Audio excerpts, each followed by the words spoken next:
In this video, I'm going to show you how to download songs to your iPhone. Super simple to do. You want to find a royalty-free website that has songs that you can download. To do that, I usually use Pixabay. Just hop into Safari. I typed in pixabay.com. It took me to here.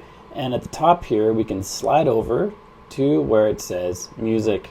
And you can just search for something. Like a little elevator music, who doesn't love that? And then search for it. And there's 48,000 elevator music. Background, no copyright. Wow. Who would have thought it'd be so popular? You can tap on the little play button here to listen to the song.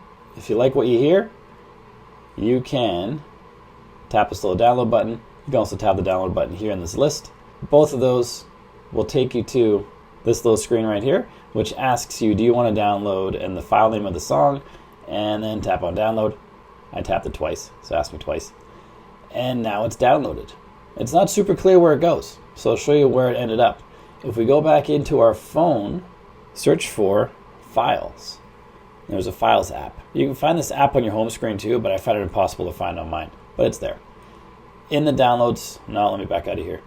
If you go back to the very beginning of your Files app, you'll see something similar to this. There'll be a list of things. It'll say Browse at the top, search bar, and a list of things down here. On my phone, using Safari or Chrome, when I download something, it almost always ends up in the Downloads folder.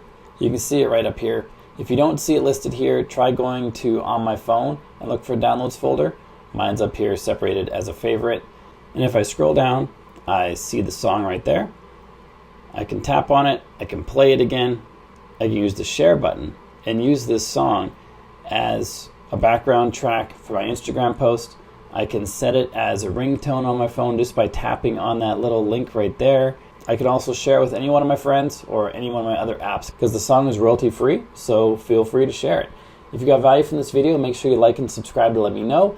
Then check out the video on your screen right now, which shows you how to empty your iPhone trash bin. If you think that sounds weird because you've never done it before, it's probably time that you did it. So check out that video. It's super simple. Walk you through all the steps. I'll see you there.